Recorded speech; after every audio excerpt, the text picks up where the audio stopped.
Tried to get away with it.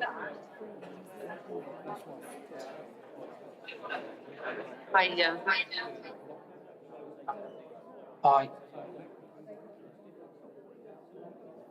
Hi, Paul Bradley. Hi, Deborah.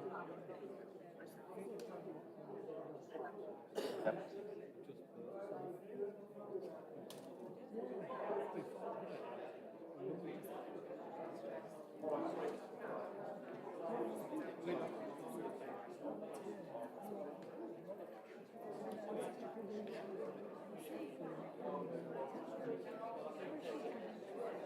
so many people.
Well, you're going to take out.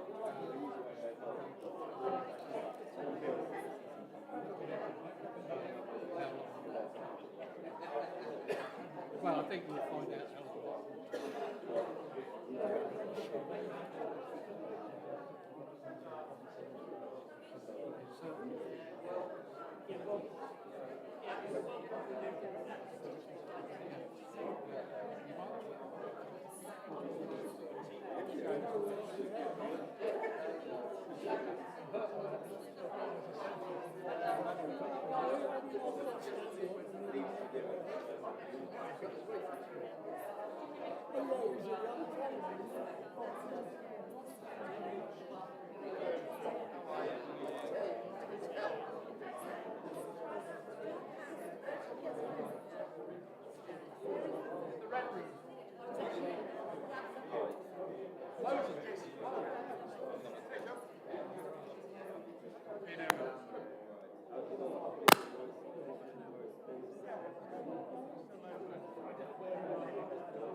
I was interesting. Was it? Really? You've been honest. Was it interesting parts?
Good evening, everybody.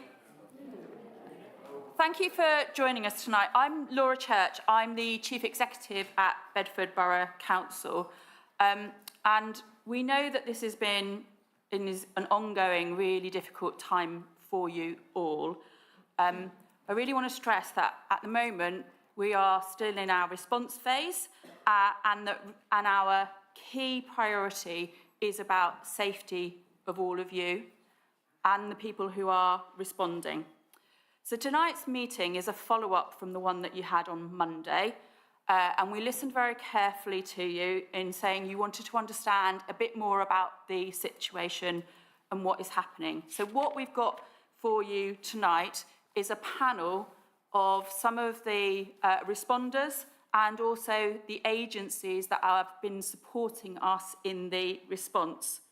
So this is going to be an opportunity for you to hear from them.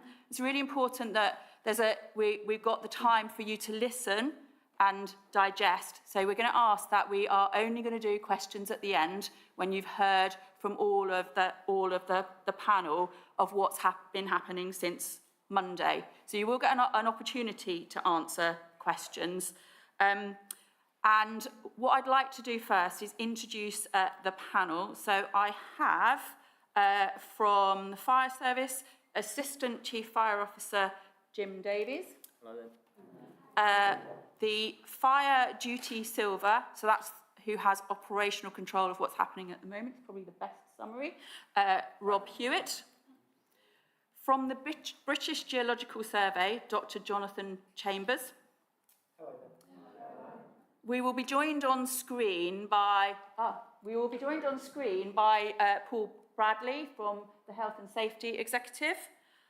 From the Borough Council, we have Craig Austin, who you will have met on Monday, and from Bedfordshire Police, Chief Superintendent Dave Boyle, who works nationally now and is help. I do. Yes, in Jessup. Good evening, everyone. Yeah, hold on. So, we've also got, joined us tonight, Richard Fuller MP, Mayor Tom and Councillor Nicola Gribble, who is your ward councillor, and who's also been here most days, I think, Nikki. Okay, so we're going to run through some presentations. You've got the slides. So we are going to start with an update from the fire service. And we have a number of people who are viewing this on YouTube. So I know it feels a bit formal having people standing in front of you but we're using the microphone. At the end, when we're doing questions, we have a roving mic, and that will be brought to you. Okay, thank you.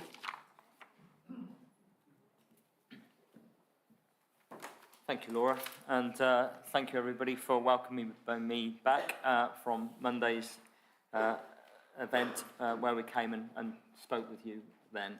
So, excellent.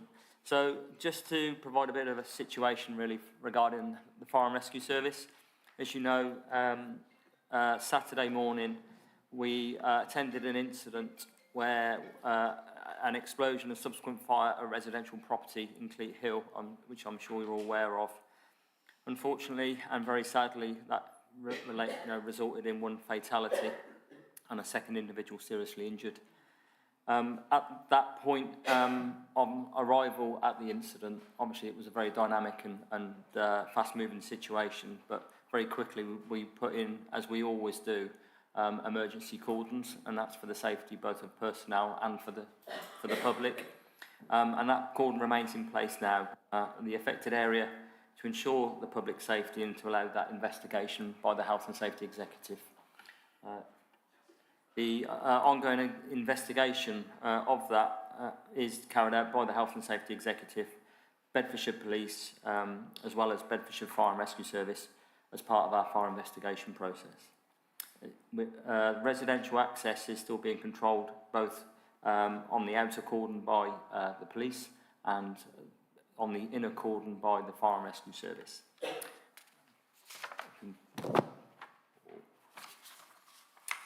As you can see on the picture behind us, the cordon, which currently sits at 100 metres. Now, the cordon is determined initially by something all first responders use regarding our generic guidance, and that's from a document called Emergency Response Guide. Based on the type of chemical or gas that's released, we're given generic sizes. That actually worked out quite well. So as we know, since being on site and the surveys that we're taking, that's a relatively accurate size for what we're dealing with. As you can see, and I know there are some residents that have had a little bit of kind of unsurety about where their house lives in relation to the house that was involved in the explosion and subsequent fire. But actually, the point of the cordons, or the epicentre of that cordon, actually is the borehole and where the gas is actually coming from. So, as you can see there from the picture itself, the extremity of that outer cordon on the left-hand side, you can see resident houses just to the left-hand side, outside of that 100 metres. More complicated is the houses to the right-hand side of that cordon that actually reside in Glenrose Avenue and Wagstaffe. that's actually outside of the cordon, but as you can see, the access, and the only access through to there, is right through the middle of that cordon.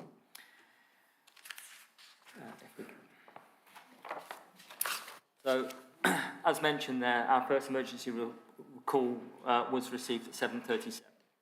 The appliances arrived within 6 minutes of the first call, and that included 4 rescue pumps, 1 aerial ladder platform, a hazardous material unit, and the specialist officers deployed in relation to that hazardous material risk.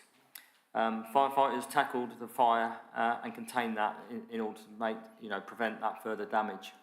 I think you've all seen the extent of that explosion and fire, so it was relatively significant for those first responding firefighters on scene.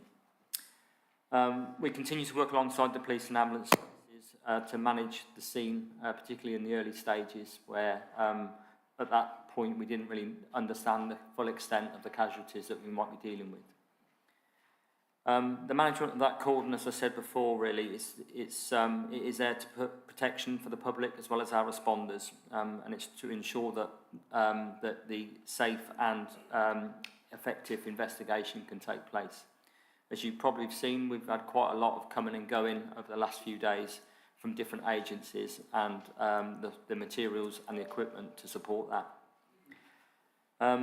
That support to the investigation, as I said, we're actively working with the HSE and other agencies that provide that technical expertise in facilitating the safe conditions to work. Today, we've got additional resources on scene where further enhancements to those cordons will continue. We already know and as we spoke about on Monday, the unpredictability of the way that the gas is finding its way through the ground material will continue to make that dynamic, but we will continue to do that, and our prime aim is really to try and reduce that cordon and subsequent burden on yourself as residents as soon as we practically can. But of course that's always going to rely as safety as our primacy really concern. So as mentioned there, facilitating residents' access, as you may know or may not know, we had a number of residents that were able to go back to their premises this evening. So we've had about a dozen of your neighbours that were able to be facilitated back to their homes today in order to get some of their property. We were going to continue to do that as we go throughout tomorrow. Unfortunately, we were hoping for some work to be done on the borehole that actually meant we had to stop that because of the increased risk of gas being released from the borehole. That will probably start up again tomorrow morning, but I'll let my colleagues talk about that. But in between those times, we will continue to work both with Bedford Borough in the coordination of the residents that want to come back to their premises to collect their property, in order to be able to facilitate that on the risk-based approach that we've started right from the beginning. That, I think, is probably me for now. Thank you very much. Thank you, Jim. I'm now going to hand over to Dr. Jonathan. I'm going to say Dr. Jonathan now, Chambers from the British Geological Survey. Good evening, everyone. Before I say anything, I just want to extend my sympathies to those affected by this incident, particularly those most severely impacted. I realise it's a very, very distressing situation for you. So yes, I'm Jonathan Chambers from the British Geological Survey. I'm the Chief Scientist there for multi-hazards and resilience, so an area within BGS. My background is as a geologist and geophysicist. Now, the British Geological Survey, or BGS for short, is a public sector information undertaking research and holding information in relation to geology, to the ground, to the subsurface. Part of what we do is to provide impartial advice, guidance, expertise to government, to industry, and to society more broadly. Shortly after the incident occurred, less than a week ago, BGS were contacted to be involved in the meetings to discuss the response to this event. And we were there to provide geological support, information and guidance, and we've continued to do that throughout the week. So working with the emergency services, with the people coordinating the response, to provide whatever support we possibly can in terms of the geology. So that's consisted of two main inputs. Firstly, around general geological information relating to this area. BGS holds a lot of geological information, so in broad terms we can provide something of the geological context. Now, where it's more difficult is where we look at individual sites, because geology varies considerably spatially from place to place. So to date we've been able to provide broad geological context.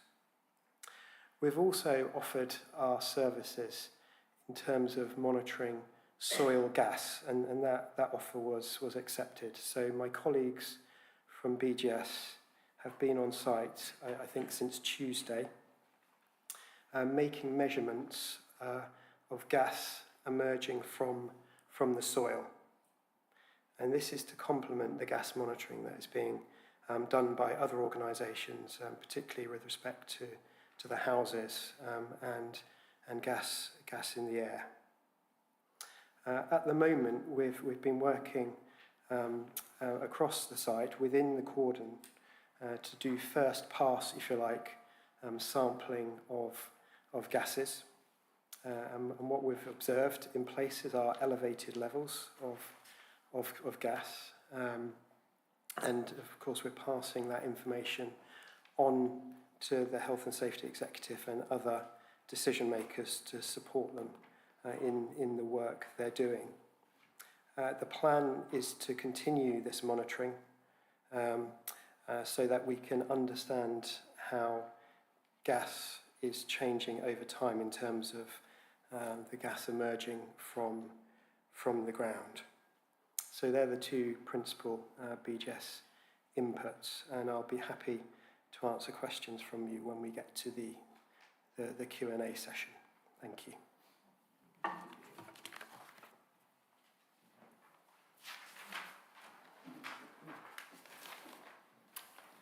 Thank you, Jonathan. We're now going to move to the Health and Safety Executive with Paul Bradley. Good evening, everyone. Hopefully you can hear me okay. I am struggling a little bit with the technology and hearing you, so do bear with me. So I'm Paul Bradley, Head of Operations with the Health and Safety Executive within the Energy Division. And our initial response to this incident and from day one has been to provide on-the-ground support to the incident to try and determine what the root causes of it were in the first instance, and also to provide support and technical assistance in the remediation process.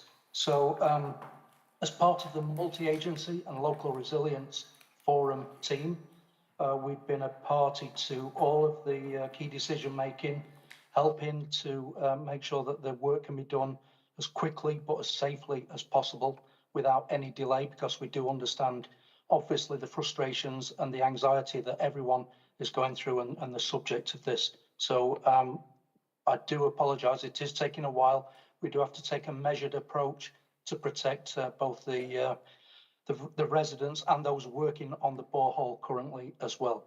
So initially, the gas network was subsequently ruled out as the source of the gas, which led us into looking at the geothermal borehole, which is already part of an ongoing investigation. And the investigation was there to try and determine what went wrong, how it can be prevented in the future, but also how it can be remediated. And in terms of remediation, That is to enable it to be permanently sealed off to make it safe for the future. A little bit of history about what happened on the 2nd of July 2024. The original borehole, which is a geothermal closed loop system, was being drilled and hit a pocket of gas at round about 103 metre, having gone through a hard band of limestone, which was probably the cap rock to the gas in a pocket. These are very unusual circumstances. If anyone knows about drilling for oil and gas, they are really targeted areas that the drilling engineers look to try and find out where they are and look for where natural caps are and where the existence might be. Because this borehole hit gas, it had to be vented to the atmosphere such that it diluted in a controlled manner. So just moving on to the next slide, what the current position is, the current situation. So the survey is currently in progress. Some of that's already been done. The drill rig and the crew are on site. And what that's indicated so far is that at least at this moment in time, we know that there's a blockage at approximately 10.7 meters below the ground level. And that blockage, whereas previously the gas was vented into atmosphere and being diluted, that blockage has then allowed the gas pressure to build up underneath the blockage and percolate, i.e. like a colander come through the broken strata around the borehole and into the residential properties and into the surrounding area. And that means that the gas isn't being controlled in its release. It's releasing slowly, but it's building up over time. The work to clear that blockage needs to be undertaken. There is a valve at the borehole wellhead that when it's closed down, it equates to a buildup of gas pressure at the adjacent property to where the explosion was, which indicates that if we clear that blockage, we will be able to get the gas back under control, providing there's nothing below it, and that will be determined in the course of the next couple of days. Now, there are a few things that we need to just make everybody aware of what the controlled sequence of operations are. Obviously, everybody wants to understand what's happened. We all want to get to the root cause of the investigation and the cause of what's gone wrong and to prevent it in the future. Next slide, please. The first thing that we need to do is to clear the blockage with the drill rig. So the drill rig will be put into position over the top of the borehole. There's a little bit of work to do at the ground entrance to the borehole to make sure that the casing will allow the rig to pass through it, the attachments pass through it. The drill rig then needs to clean and ream the borehole through to the bottom of where the gas pocket is. So that's down to approximately 105 meters. And once that's done, and it needs to be a clean borehole because the intention is to position a packer, which is an inflatable packer or a plug or a bung, which can then be deployed within the borehole strata such that it seals and can be tested for integrity, i.e. gas tightness. And once we've got that indication and we've got the readings that we can continuously monitor in and around the area, and we've got the integrity proven, it can then be cemented back to surface and permanently abandoned. Now, obviously, we don't know what we're going to find as we go through. We need to do the camera survey to assess the condition and then run the packer into place and test it. But whilst all this is happening, we've got the support from Cadent and British Geological Society and others to make sure that the gas monitoring and the checks that are needed are in place. Again, we've got specialist inspectors on site. We've got specialist technicians helping to make sure that everything's done as safely as we practically can, but also as efficiently and effectively as we can. I'm happy to take questions at the end of this, and I understand that that's a very quick run through, and there are bound to be questions that I can't just answer as part of a presentation. They'll need to be a little bit more specific. Thank you.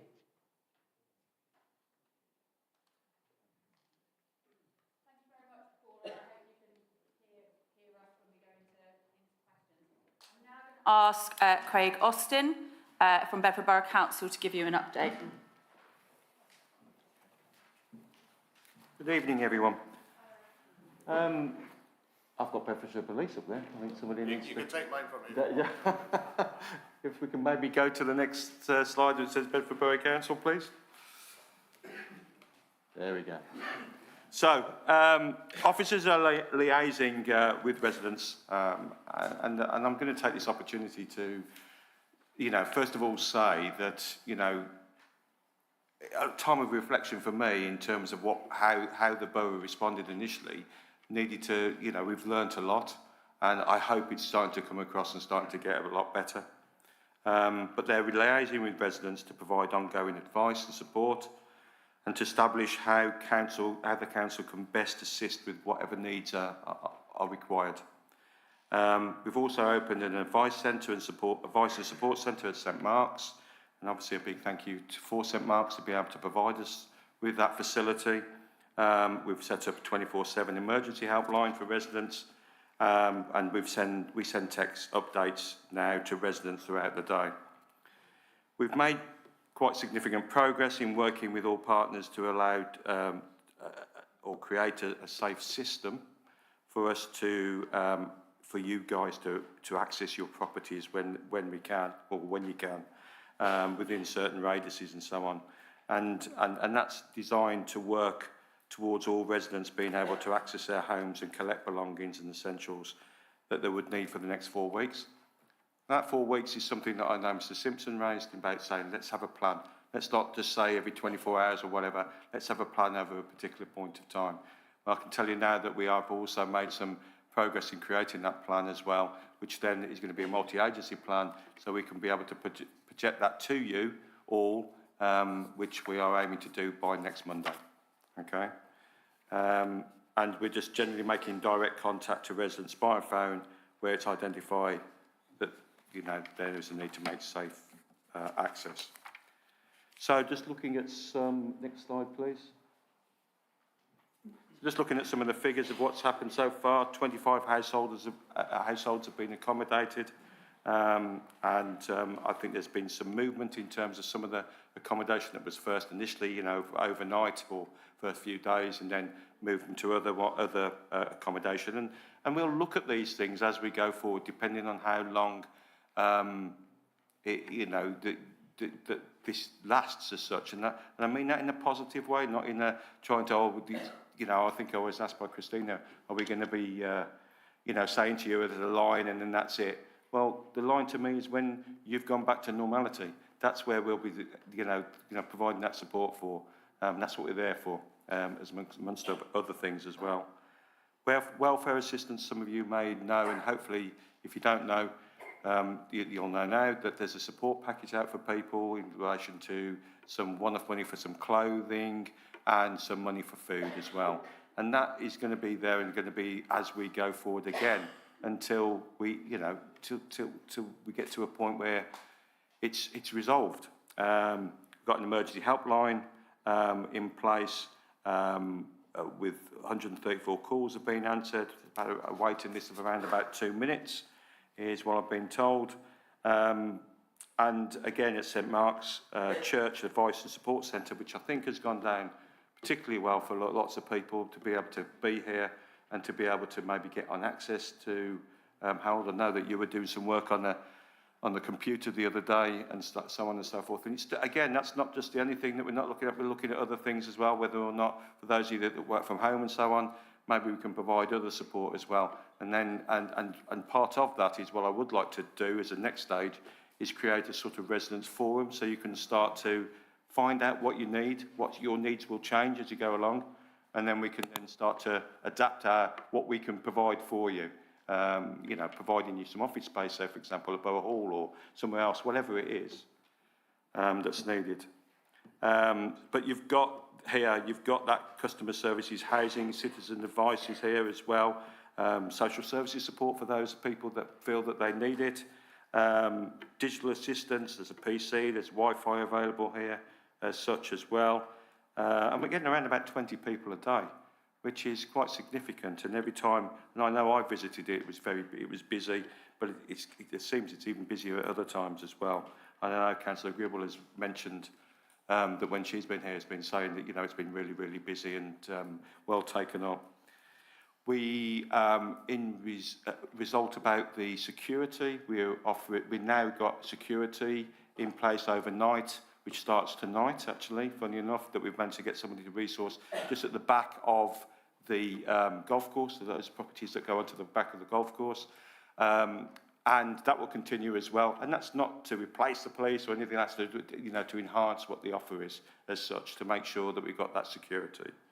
I remember you, sir, was saying, sorry, I don't remember your name, but you were about the GPs and about that, you know, getting contact with the GPs so you can get medication and so on and so forth. And that we've been working with our NHS partners to make sure that that message has got out to GPs. So that should be happening. And we recognise that there's still a long way to go. This isn't just it and that's it now, you know, that's all you're getting sort of thing. By far it's not that. So we're still uncertain about how long this is going to be, which you've heard, you know, and we don't know how that's going to be, but we are determined to be there with you, for you, as much as we possibly can going forward, notwithstanding the fact that we all recognise how much your lives have been turned upside down, and we genuinely do understand that.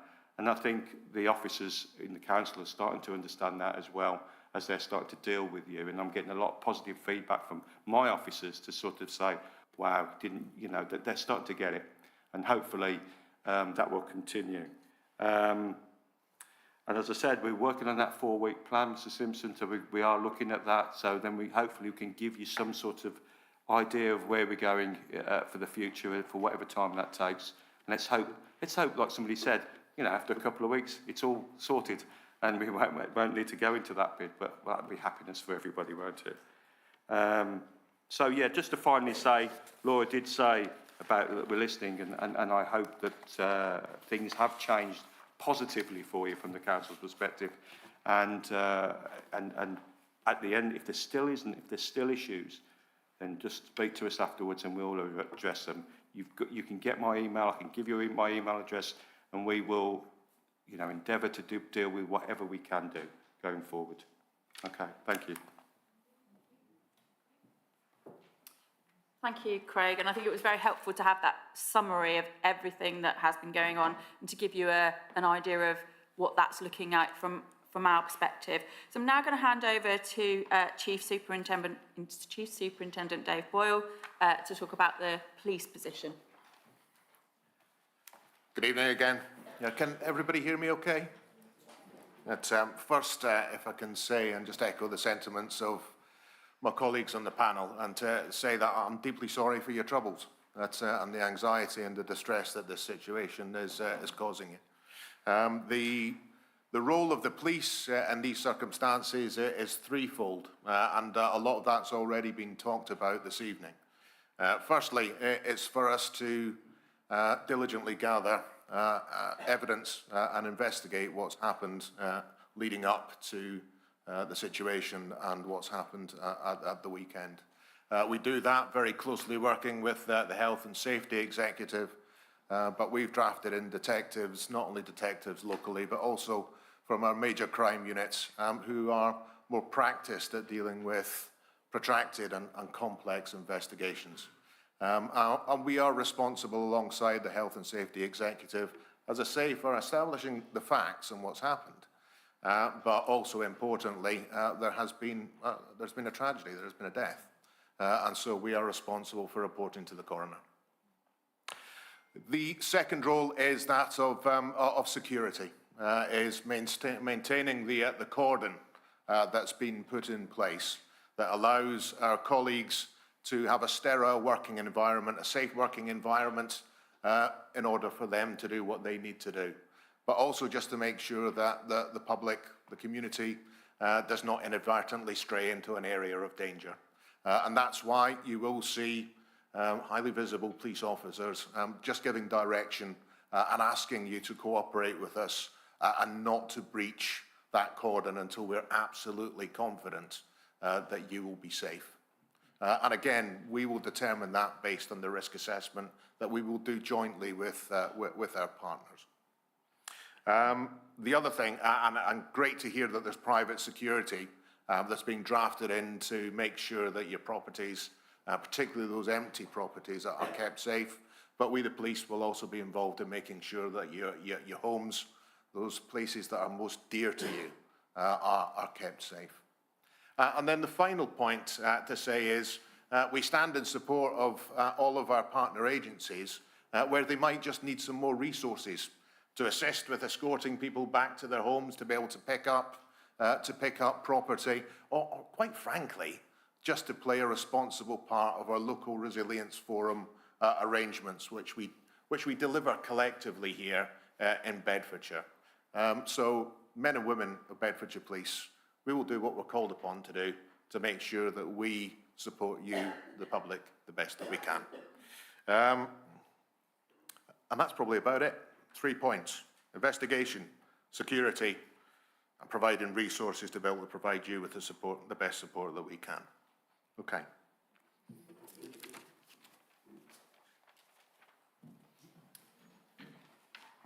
Thanks, Dave. Could we have the roving mic? What I'm going to do, if you could put your hands, if I start at the back, and then we can have the roving mic coming forwards, and if you could give your question, and if there's a particular member of the panel that you'd like to ask the question of, could you say? Because that will help us just manage. So should we just start with a couple of back rows? Is there anyone with any questions? No? All right, we've got a couple there. If we just start the lady in the black polo neck. This is for the Health and Safety Executive, please. You mentioned that there was a blockage that could be the reason for the fire. Could you just explain what the difference between a blockage and a bung is? So I'm worried that the bung might create another sort of build-up of gas underneath. Did you get that, Paul? Could you just repeat it, please? I think I caught it. It was about the blockage. Yeah, I just if you wondered. Just repeat the question. I wondered what the difference between the blockage and a bung is. Okay, right. So first of all, what our initial thoughts are, and we've yet to prove this, is that a lot of the rainfall and the severe weather that we've had of late may have washed away and blocked partially the borehole near the top. Because it's an open borehole, it's not lined in any way, it's subject to the elements and erosion. So that's the initial line of inquiry that we're pursuing. And as we go through and drill through and prove that that is the case or isn't the case, or if there's any other blockage, then that will help us to get down to the bottom of the borehole and put in place a bung or a packer, a plug, right at the point where it needs to be to seal off gas migration in competent ground. And the competent ground, when that packer is sealed, will then allow us to cement all the way back up to surface and seal off the borehole permanently and prevent any gas migration.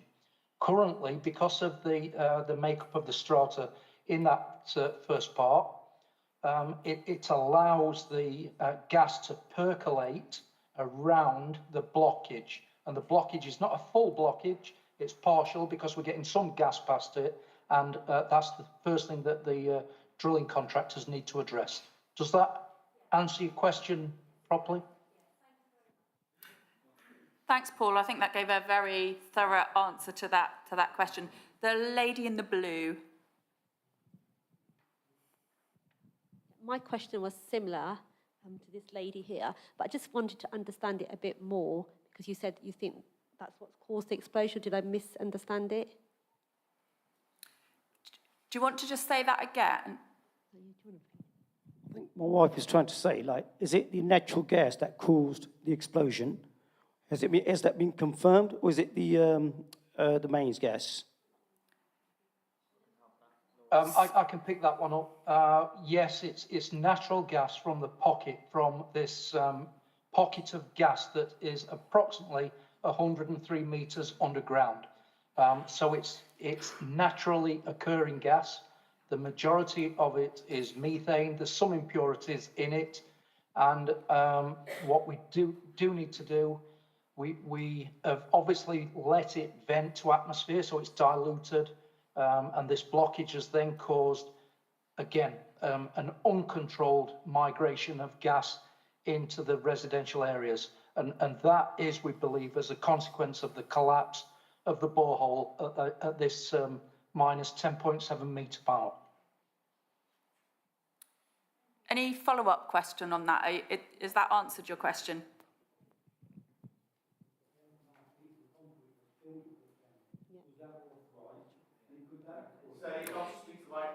Yeah, could we, the lady in the blue, has that answered your question? Yeah, that has answered my question. Just another question to go by.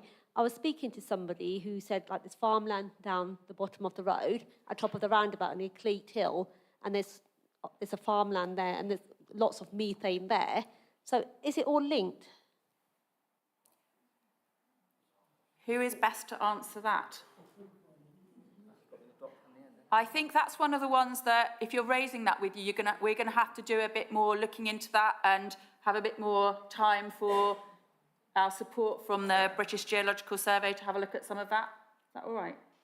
Yes, if I can make a very brief comment.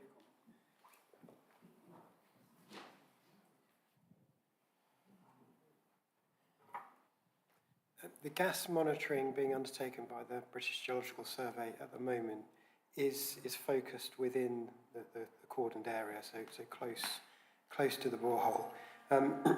That sampling and monitoring is being extended beyond the cordon, I believe, to get a better understanding of how soil gas varies naturally within the broader area. So there's a point of comparison with sort of general background and close to the borehole. That information will take a little while to come through. Thank you, Jonathan. So, have we got any further questions in the back? The gentleman in the white T-shirt.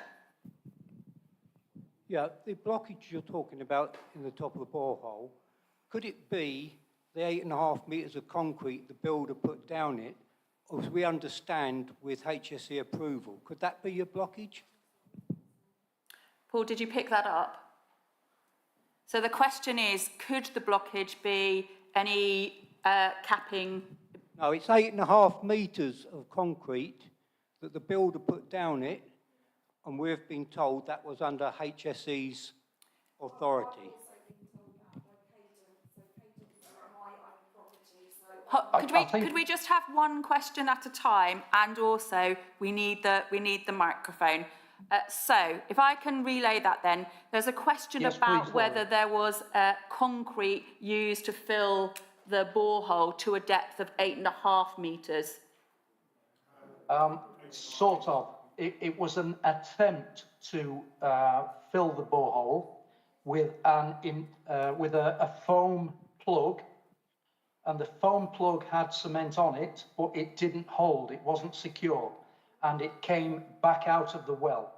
And we know that since that point, since it came back out of the well, the gas levels were still dropping, the vent stack system was working adequately, the gas was being diluted to atmosphere, and again, I'll reiterate what we currently believe, and our initial line of inquiry is to find out if this blockage at minus 10.7 metres is caused by water, rainfall and soil ingress, etc.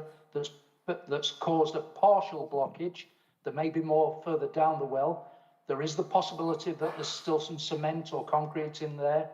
We're not ruling that out, and that's why we need to get the drill rig and the drill rods down to the bottom of the borehole, prove it is clear, clean it, ream it, and then run the camera through the system so that we know exactly where to set the plug and the right area, the strata, to get the plug to give it the best chance of expanding, gripping, sealing, being able to test its integrity, and then properly cement the borehole to surface.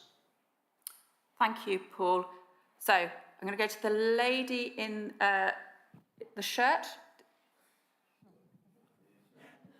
Sorry, it's very hard to describe people, so my apologies for that. So I'm going to ask the same question that was asked again, only because I'm really concerned about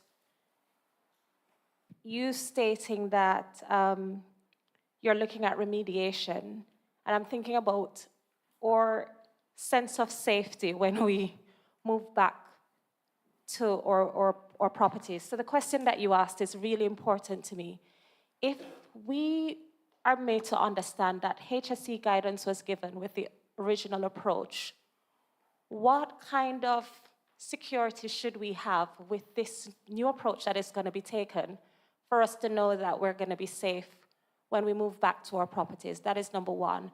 Second, I'm conscious that there's going to be changes in the soil. You know, it's subject to erosion, it's clay. How do we know that we won't have a massive downpour? There are changes in conditions that will somehow impact the conditions and put us in this same position again. And in terms of prevention, what kind of approach is taken before you go about digging 103 or 125 meters below surface for us to know that we're not gonna have a recurrence of this? What kind of pre-investigative work takes place before you give consent for this type of digging? I'm sorry, that's a lot of questions. So I think that's three things. So one is the work that was already done, Paul, was under HSE supervision and obviously didn't fully work. So what's the confidence that whatever we do now will work? And then what's the confidence that if it works, it won't be impacted by other environmental factors like rain in the future?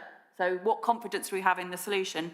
And then I think there's that broader issue about the legislation covering who gives consent for drilling a 103-metre borehole. Is that a fair summary?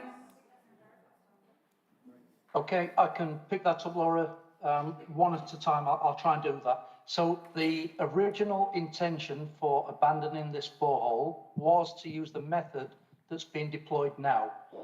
However, there was a 5-week lead time to get this inflatable packer from Belgium to the site, and that was always the intention. The first attempt was something that the previous drilling company attempted because the gas levels had dropped to a reasonable level. So it didn't work. It was an initial attempt, and it had to revert to the original plan, which was to put the packer in and cement to surface. So we are reasonably confident. You can never be 100% in these things. And obviously we have contingency arrangements in case of that. And those contingency arrangements are yet to be determined, the full extent of what might need to be done, but we're working on that as well.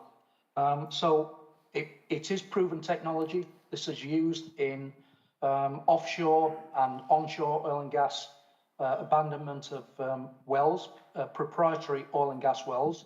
So it's proven technology. And in terms of future work and future legislation, geothermal is not new technology, but its utilization and deployment is increasing. And we are currently liaising with the government ministers and the Department for Energy and Net Zero Transmission on what the future policy and arrangements look like. So, for example, in coal mining areas, former coal mining areas, where they do expect to meet gas, there are already legislative requirements for notification purposes. In non-coal mining areas, where there's not an expectation of meeting gas, then the legislation may need to be reviewed to accommodate that. But there's really good guidance documents already that are in existence. The British Drilling Association have got geothermal geothermal guidance and training courses. So competent staff need to be employed on these projects. And also the Coal Authority have got guidance documents on drilling in mining areas. And we have helped, as the Health and Safety Executive, to develop those guidance documents. And the way forward is to make sure that everybody is using the right people, they've got the right equipment, they've got the right preparedness for some things that are foreseeable and some things that aren't always foreseeable.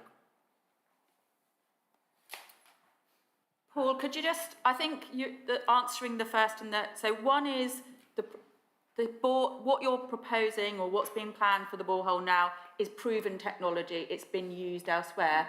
So could you just give the confidence around that where it's been used, it's also able to cope and last a long time and is there and isn't impacted by rain or weather or water or any other issues?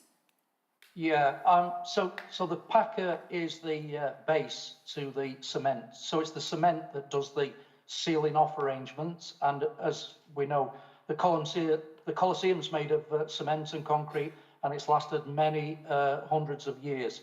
So there's the confidence. That's what we utilise for oil and gas abandonment and permanent sealing of well bore. Thank you, Paul.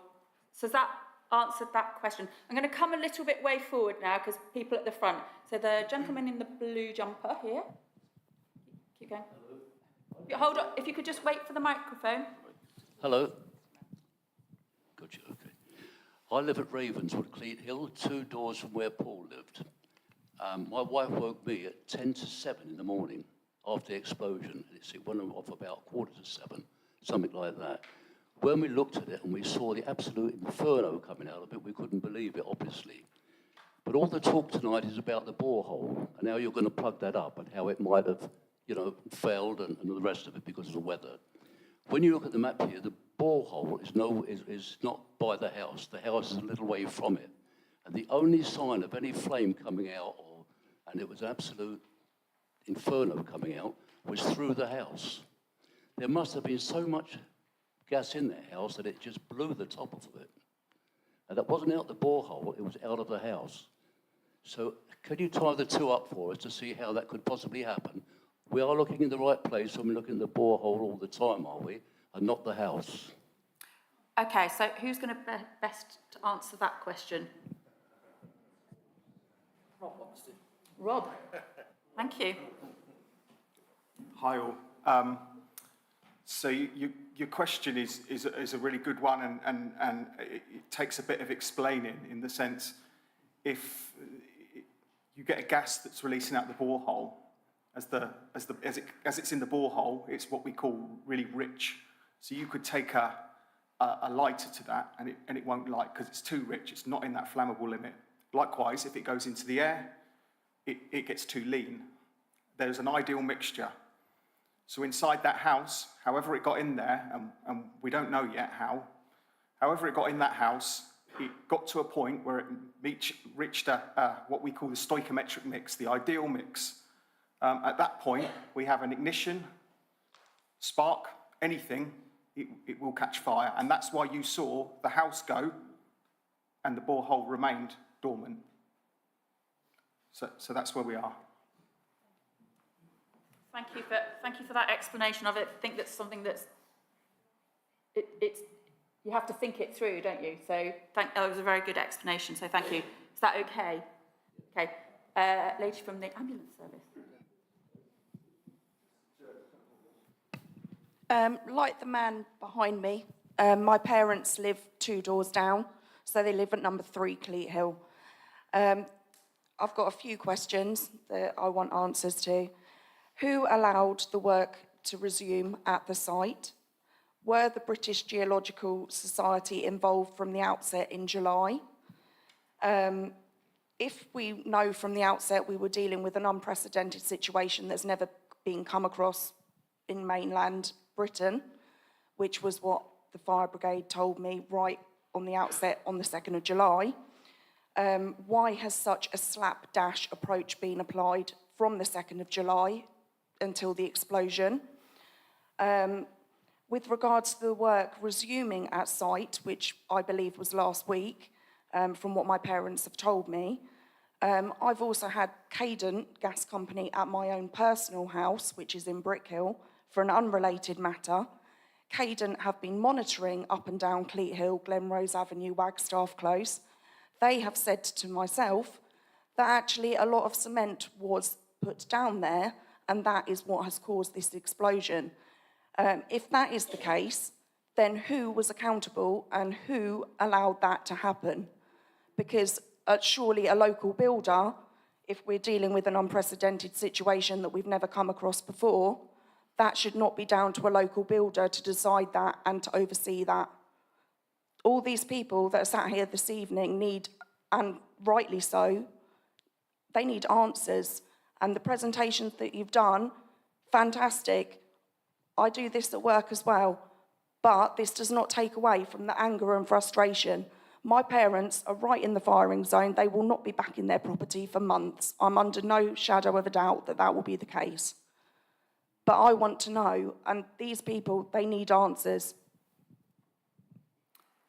Okay, so I'll try and summarise because there's quite a lot of questions in there. Part of it is who allowed the work to resume, and you're saying last week. It resumed last week, which makes sense if there's not been a problem since the 2nd of July until now. Sorry, there's not been a problem since the 2nd of July when it's been going into the atmosphere. Makes sense to me, actually, what Cadent have said. Someone's come along, tipped cement down there, suddenly a week later, the pressure's built up and boom. That makes sense. Someone's lost their life at the end of the day. Someone else is probably more than likely to also lose their life. But like I say, the approach that has been taken since the 2nd of July, in my opinion, is disgusting. Who was responsible for measuring the gas from the 2nd of July right up until the explosion? Okay, so in terms of who was responsible for allowing the work to resume, Paul, can you pick that up?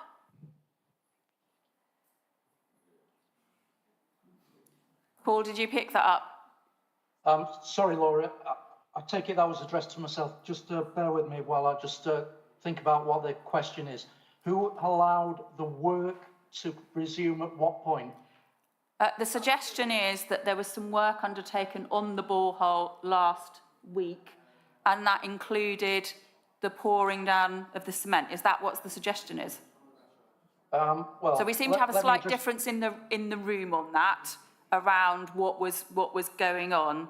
So I think there's a bit of further information. So I think there's a bit of work on what had happened, who was and what was going on. I'm not sure that we're going to be able to answer that tonight if there are difference of view, but that is something that we will look into for Monday. Sorry? Yeah. So health and safety. Well, I was just giving Paul a chance to kind of collect his thoughts together. But I'm noting that on this side we've got a few issues. Could we just hold on? Could we just hold on a minute? Okay, Paul. Yeah. So the first bit, no one should be speculating on cement being down the borehole. The investigation is ongoing with that. We need to run this rig through it and prove or disprove that conjecture. And we also need to make sure it's done in a safe manner. And that safe manner is under the careful watching of all of the agencies, and it's been done in a detailed and controlled way by competent contractors. Now, the allowance of work, we don't permit or prevent people from doing work unless it's dangerous. Now, obviously these circumstances are still under investigation, so I cannot give you a definitive answer. Thank you, Paul. I think the other concern is around, there was an incident in July. We know that there was something with the borehole in July. What monitoring was taking place from July onwards? It was being monitored continuously, actually at the stack, so at the vent stack where the gas was coming out into the atmosphere, and making sure that the limits of methane were safe. And that didn't change right up until the severe weather event and then the borehole becoming blocked. And the monitoring was still there, including in the resident's house. And we need to go through that in fine detail to understand what the causation is. And as I've said, I've given you my views on it, but that is just my view. That's not proof. That's not fact yet. Could you just hold on a moment? Could you just hold? Could you just, because Paul is online, I just need to pick it up on the microphone. It was the question I was just going to ask him. The question in the room, Paul, is if it was being monitored, who was it being monitored by? It was being monitored by the building contractor and their drilling staff, their contracting staff, actually at the source of emission, both in the household and at the vent stack. Okay, thank you, Paul. Okay, I'm going to just move over, if I can just move over to this side of the room, because I've had lots of people on this side. So I've got the guy in the...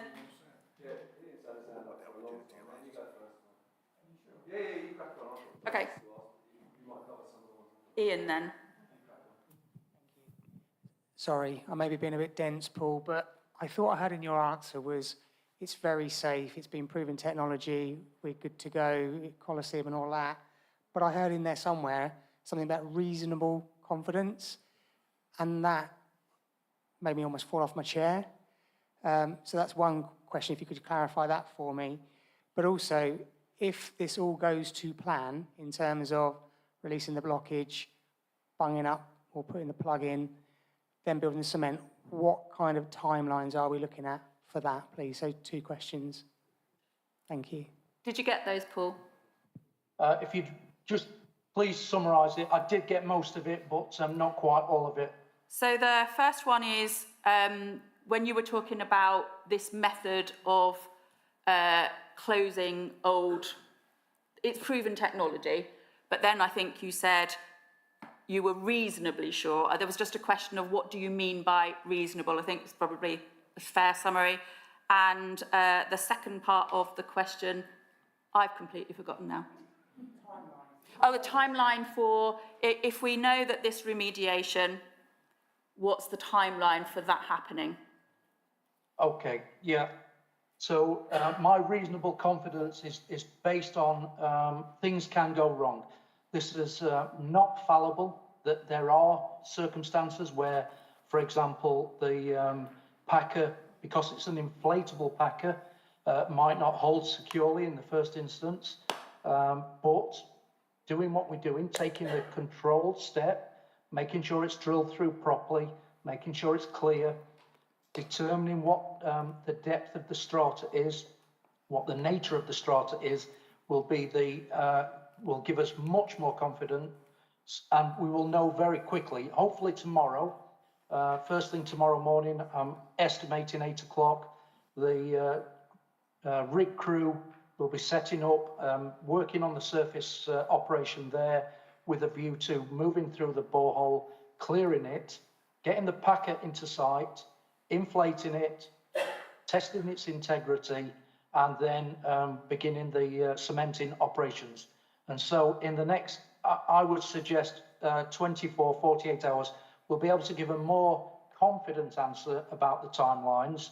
And if it does hold securely and the integrity is there, it could be a relatively quick turnaround. But I don't want to build people's hopes up and give false promises that can't be necessarily realised. So yes, I'm reasonably confident. I'm not 100% certain. I can't be, but we'll let you know. And I will definitely be there on Monday, hopefully with a better picture and be able to give more accurate information. Thank you, Paul. I'm going to come to the guy here.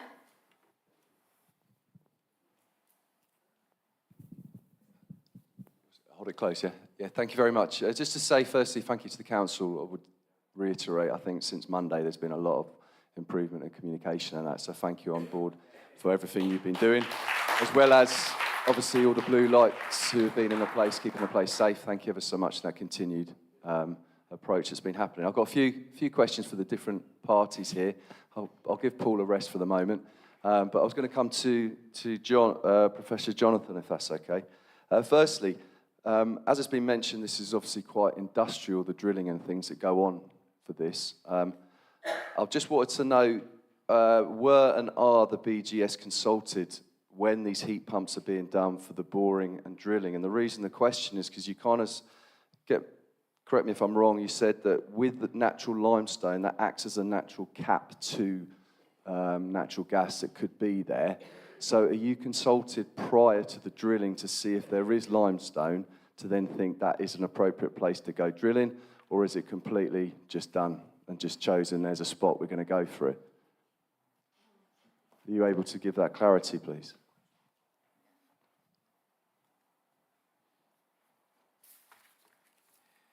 Yeah, for this, it's a very good question. For this type of hole, BGS is not engaged with in terms of the depth we're looking at here and the purpose of the borehole.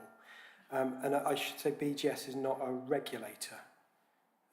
So you are involved.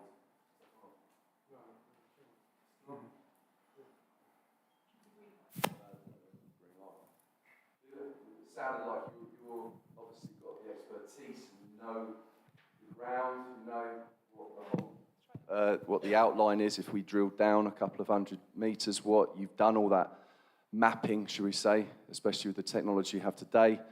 As my dad was a geophysicist and he used to look at loads of mapping and stuff on computers and that. So I know that the ground is looked at, it's seen, the layers and everything are all done of that. So this might come to Richard Fuller if he's there, or anyone else on his behalf. It's like, with that industrial drilling that goes on, how come that isn't being looked at?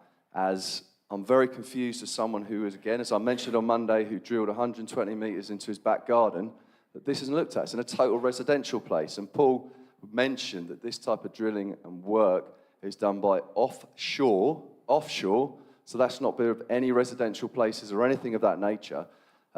Why that can go ahead when you've got, you know what I mean, when you're offshore or if you're in the middle of nowhere and you do it, that's fine. But when you've got houses and places that are very, very close in a very close proximity, how can that still go ahead? Yeah. That's the question I'd like. That's one of them anyway. Yeah. I mean, you're absolutely right. The British Geological Survey does hold a lot of geological information. We're the principal source of geological information for the UK. And generally speaking, drilling contractors, people working with the ground, come to us for information. They'd use our data. But there's no requirement for them to do that. And BGS is not officially involved in a regulatory capacity. So coming to Richard and to Paul, thank you ever so much, Jonathan. Tom, do you want to take the microphone? Place and line. I'm Tom, and last week, following all your questions, I wrote to the Chief Planner and said, what's going on? Somebody's back garden, this isn't industrial stuff, do you need permission? He has done a lot of investigation and he has found that you don't need permission and all this sort of stuff. I am very surprised. So should we just say the Chief Planner and I have been in conversation and we are going to be writing to various government agencies saying that this isn't on, this is a sort of back garden situation, it's houses, and something we ought to be looking at. So that's an ongoing thing that the council be investigating, because if we've had one like this, you know, we don't want one sort of half mile over in the back, other end of Ravenston or part of Reynolds or somebody else does it. We want to be sort of fairly confident that we want to be on top of this and not have this situation again. So that is why the Chief Planner and I have been talking at length. So I'll sit back. Thank you. Got Sorry, just a couple. Do you want to, Paul? I think Paul wanted to come in on that one. Paul? Yeah, just to help Jonathan, the British Geological Society information is freely available to people, and our expectation is when they do this kind of work that they look at the historic information that's available and determine what control measures they need to put in place from that information. And we do drill onshore for oil and gas in residential areas. And as I've said, it's targeted drilling, and the information is utilised to determine what the best course of action, what controls are needed, and how to go about that. So these circumstances are different. Geothermal is slightly different, but utilising all the available information helps determine the best course of action and the safest course of action. It's not that this can't be done safely. We've drilled these geothermal wells down in Cornwall, for example, to 3,500 metres in mining areas with the correct controls in place without incident. So it's not that it can't be done, and we don't know the full causes yet, but we will determine that through the course of this investigation. So just on that, if you guys can hear me, would that have been by Just hold on a minute, because we've got people watching on YouTube and they just can't hear. So could you just clarify, with those 3.5 kilometre drills, would they have been looking through the rocks to see what was there prior to drilling?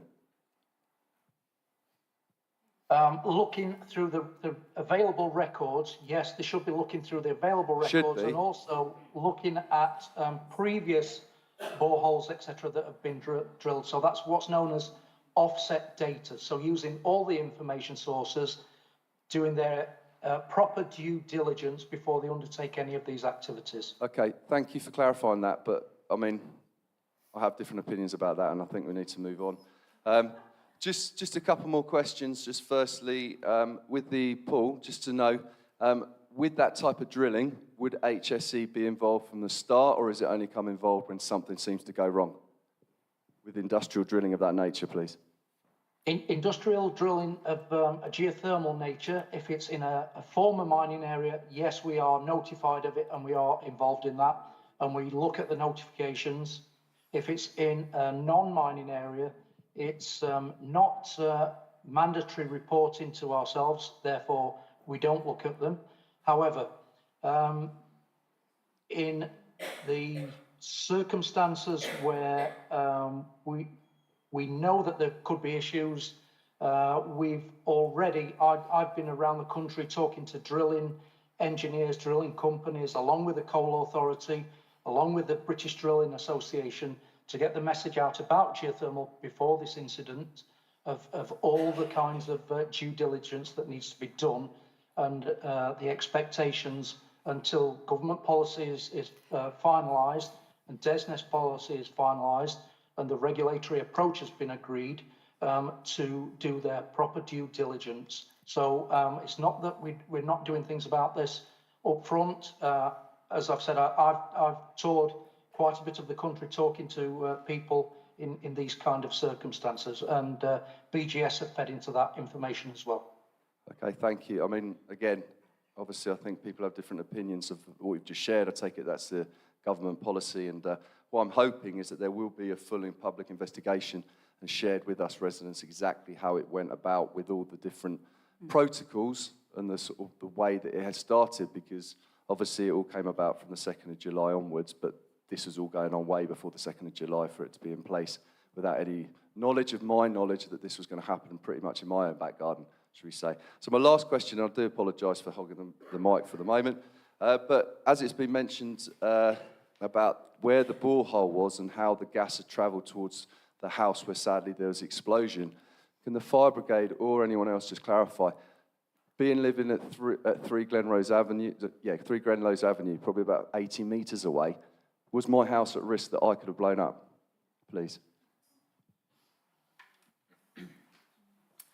And everyone else obviously here must be feeling that same as well. Of course, and I think I can, empathise with your concerns. I think we've got to be absolutely clear right now that we're still under investigation of the fire and explosion. So, although 2 and 2 often does make 4, right now we can't confirm whether or not that explosion was due to this build-up of gas. So, what we can tell you is that there is gas in the ground. And what we can tell you is there are elevated readings within other premises. Now, when you get elevated readings in a confined space, and as my colleagues already mentioned, if you get the right mixture, then yes, there is a risk of explosion. So basically we were all at risk to some level. If there's readings that are coming out now, at some level we're at risk. If there are elevated readings in a premises, yes, there is elevated. But were they being measured prior to the actual explosion? That's what I'm just asking, the rhetorical question.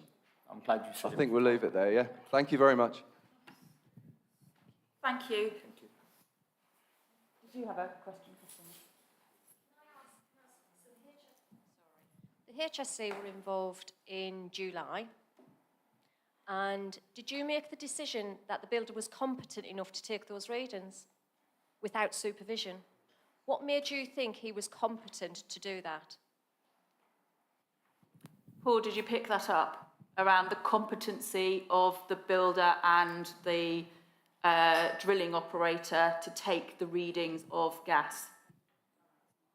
And was the HSE involved? We were informed what the readings were at the time. So yes, the builder was taking the readings and indicated what they were to us. I won't comment on the competency, etc., because it is part of the investigation, and it will be declared at some point.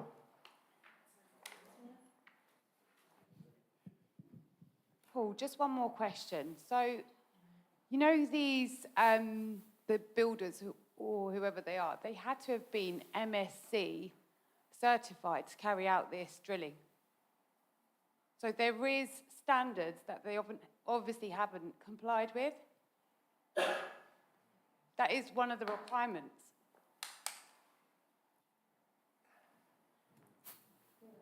Paul, the question is did you say MSc? They have to be approved to MSc standards to undertake the drilling. Is that right? Did you say MSc? Do you mean? Yeah. Do you mean master's level? Yeah. No, it's micro. Hold on. Sorry, I couldn't hear that, Laura. So unless they're MSc registered, they shouldn't have been carrying out the work. I think we're just trying to get clarification of what the MSDC stand for. Microgeneration Certification Scheme, planning standards. Therefore, when they were applying for building regulations, they should have had this signed off within that as well. Thank you. We've got a lot of people online, so we're just trying to make sure that everyone... Yeah, thanks, Charlie. If you could speak really close to the mic, that'd be really helpful. So I think that's probably one, if we'll take that and come back to you with an answer on that, because I think...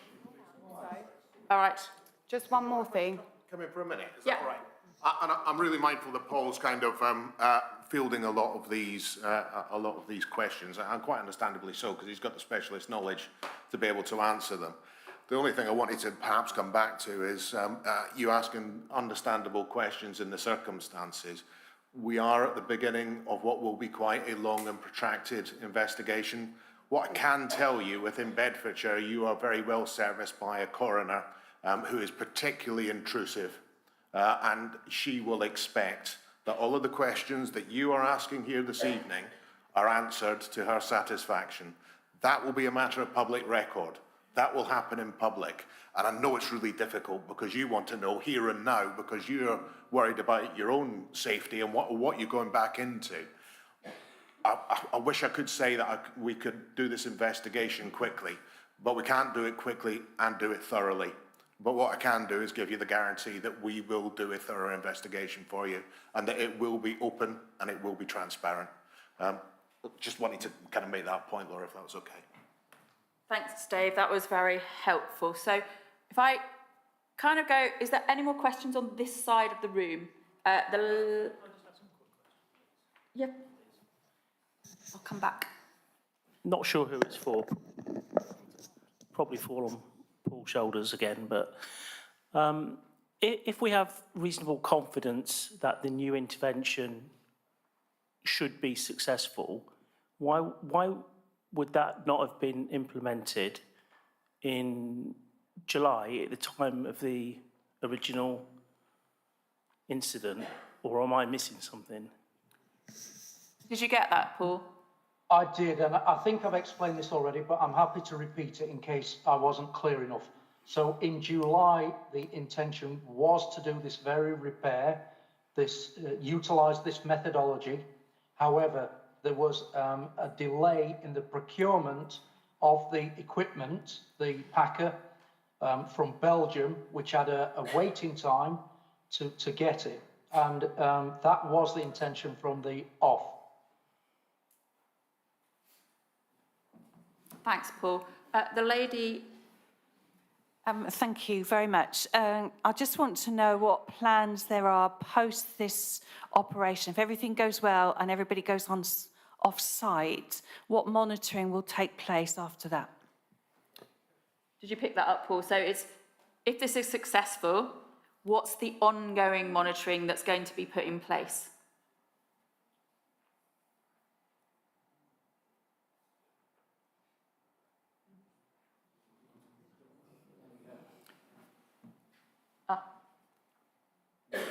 Paul, did you get that?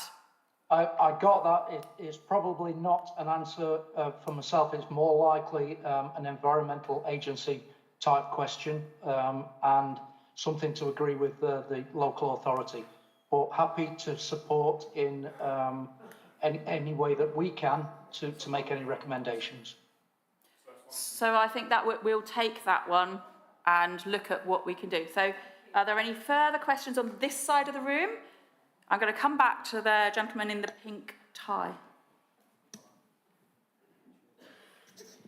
Hello, panel. My name's Ray McCauley from 28 Wagstaffe Close. I've got a few questions, and I'll try and go back and start at the beginning. So David Russell, Bespoke Builders, appointed Nichols Boreholes to do the 125-metre hole, and we know they hit this seam of natural gas unexpectedly at 103 metres. And some of my questions may not be able to be answered because they might be part of the investigation, so I appreciate I'll put that caveat in there. Do we know categorically that Nichols Boreholes, the specialist drilling contractor, had a full geo-survey in place? Shall I ask them one at a time rather than a whole load? Is it okay if I ask one and get an answer to that one, then move on to the next one? So was there a geo-survey by Nichols? Yeah, that is one for the investigation outcomes. Sorry, I can't answer that. No, that's okay, that's fine. So moving on, to answer the lady behind who was obviously quite anxious about her parents living just nearby, and she said about the builders starting back up.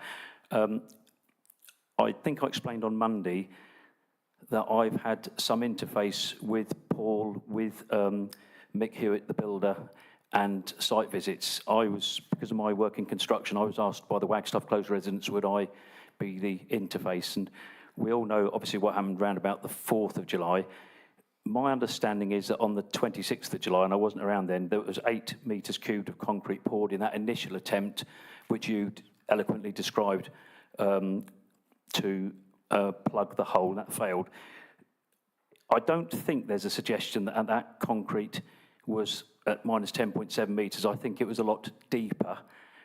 And does that align with your current understanding that probably the drillers will find concrete at depth, you know, close to 103 metres? Exactly, that is correct. And I think I've explained this, but I'll repeat it again for clarity.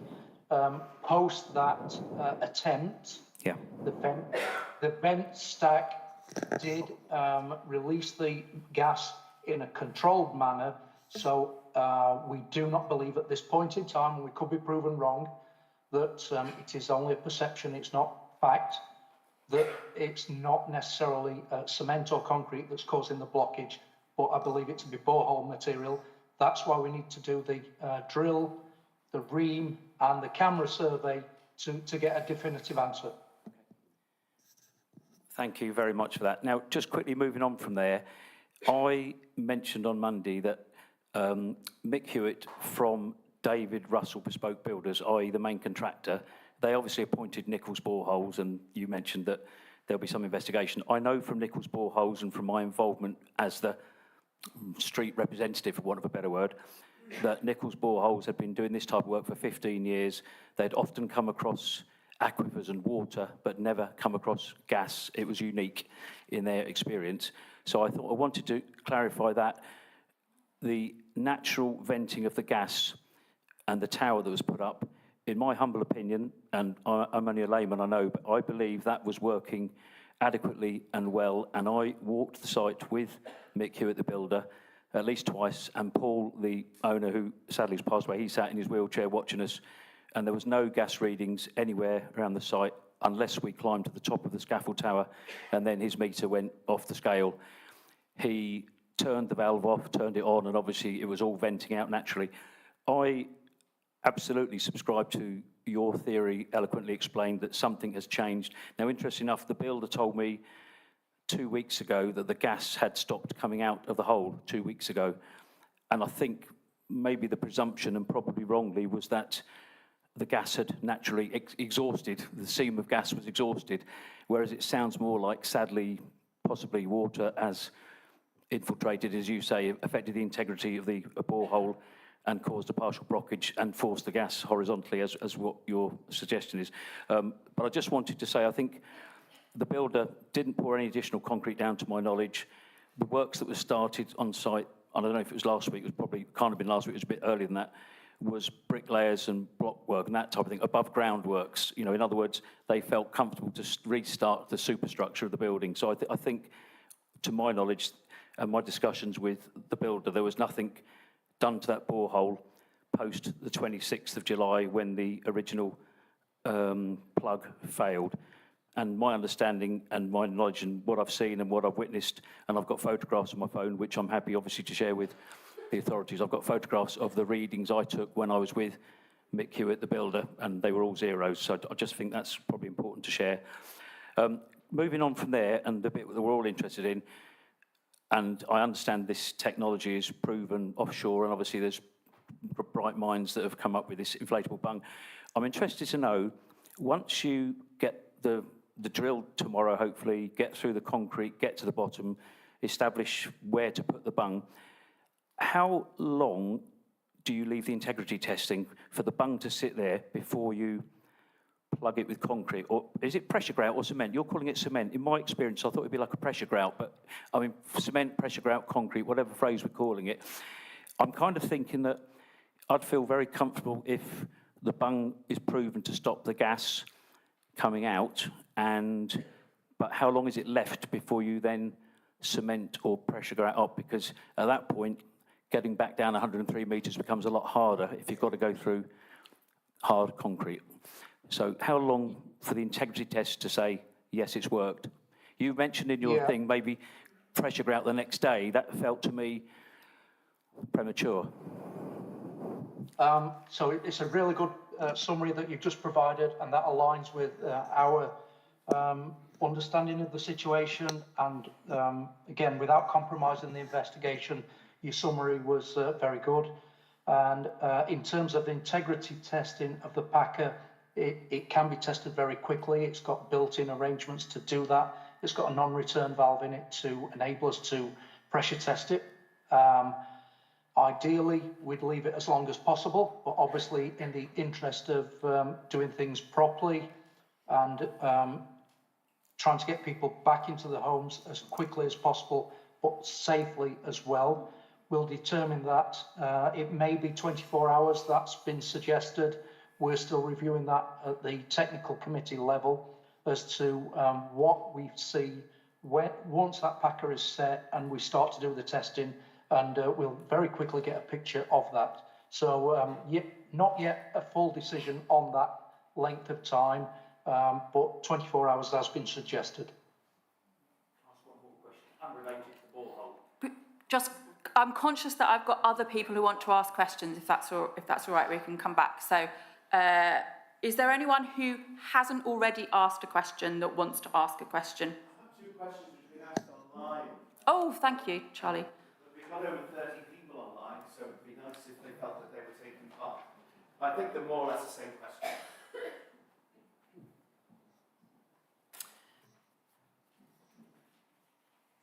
So, question from the people watching online. Will there be formal written guarantees given to residents at the end of this saga in the future event of house sales, as this could affect house prices and saleability? So, I'm not sure who can answer that. Yeah, that one we're going to, I think so we've got some things going on with investigation, but I think you've also flagged up of this, all the legislation and the responsibility piece that we're also looking into. And I've just got a signal from Richard. Just to say, those are the sorts of things that I will be following up on. Thank you, Richard. So, we've also got a second question. How do we know we are ever going to be safe in our own homes? What guarantees are you going to give so that we will not be looking over our shoulders every single day? I do not feel safe going back to my house, even after you say it's safe, especially after everything that's gone on in July. So I think that ties in with a lot of the themes of the questions tonight around what has happened in July and the investigation, and that assurance that you need that this will work, and around what happens into the future. I don't think that we're going to be able to answer that tonight, but we are aware that is a big concern. You've had all of the experience of that around July. So you do need to have that surety, and that's an area of work that we're still looking at. It needs the investigation, and it also needs us to look into the legislation and some of the discussions with Richard Fuller MP around asking questions in government departments. That is complicated. I can tell you from the experience that there are a number of agencies involved, so we are looking at all of that as well. Okay, so are there any questions, I think, from people who've already asked questions? I'll go to the lady in the blue and then the gentleman here. You said it was monitored daily. It wasn't. I live right opposite, and it was never monitored daily.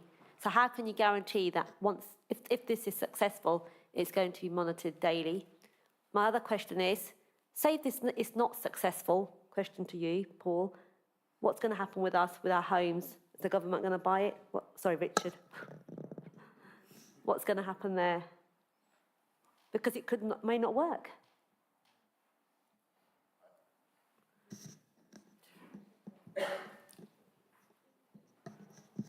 So I think, and this ties, thank you, this ties to the question the gentleman over there was asking about the regulations on this drilling essentially in someone's back garden, 100 meters or more down, no one knowing anything about it. What's the regulations around that? Who knows what's going on? I doubt anyone here knew that that was going on at the time, and certainly weren't aware of the risks. So I don't know, and Paul was saying that we're not sure about the regulations, where they've kept up to pace. So that's one of the issues I will take away. With regard to compensation on circumstances like this, there will be standard forms of compensation that would apply in similar types of circumstances. I'm not sure, and Paul may know, about when incidents like this have occurred in residential areas, not covered by the legislation that apparently covers mining areas, but not non-mining areas like our own.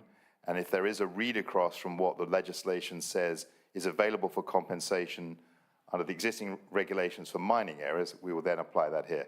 But these are the questions that I will be following up, because to my mind, I don't know this has happened in a similar circumstance anywhere in this area at all. So I don't have an answers now, but these are questions I'm going to follow up with.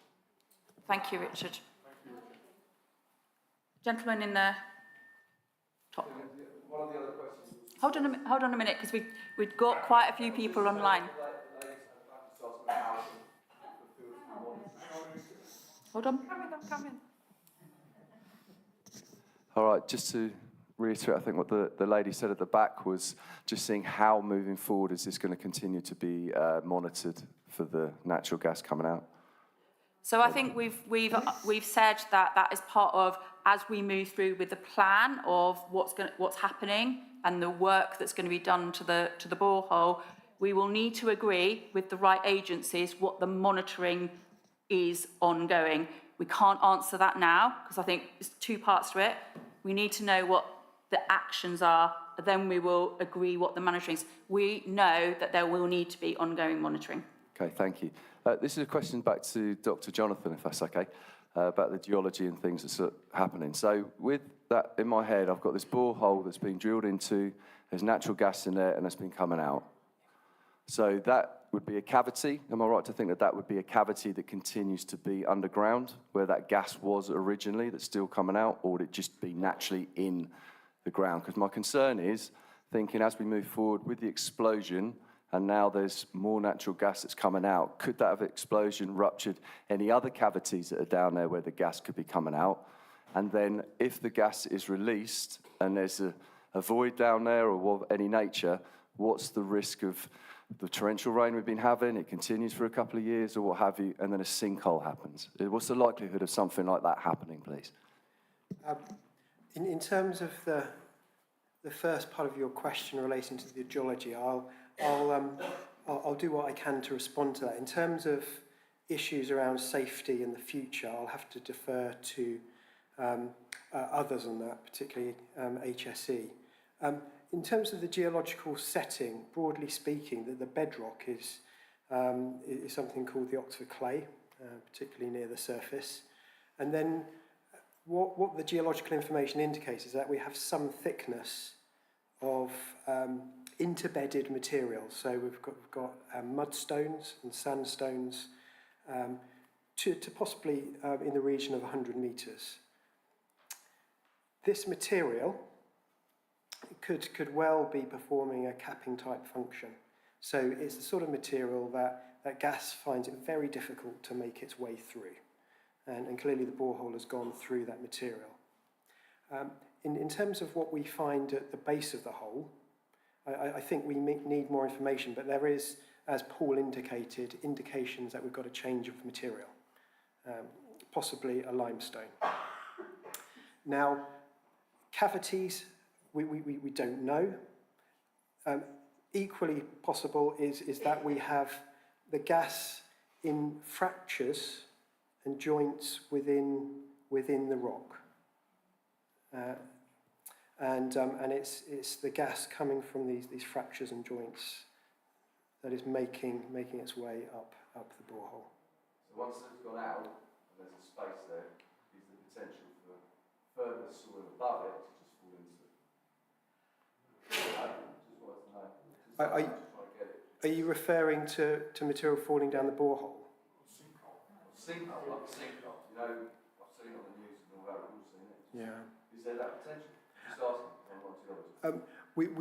We don't know the nature of the materials at the bottom of the hole, or whether or not there are any cavities. There's no information about that, so I can't really comment on that. You're going to work with the HSC about that moving forward, even once. Sorry, could we have a microphone, because again, people can't hear what's saying.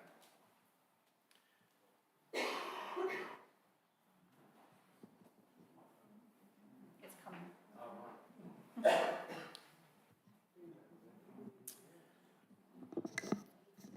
So just to clarify then, moving forward, that the HSC and all the government agencies will work with your Geology Society to find out exactly what's all going on underneath our land as we move forward as well.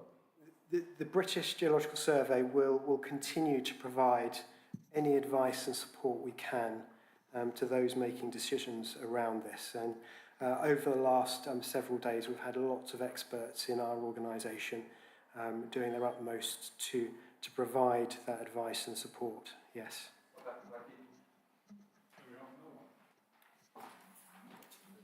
Oh, I think this gentleman in the stripy jumper wanted a question.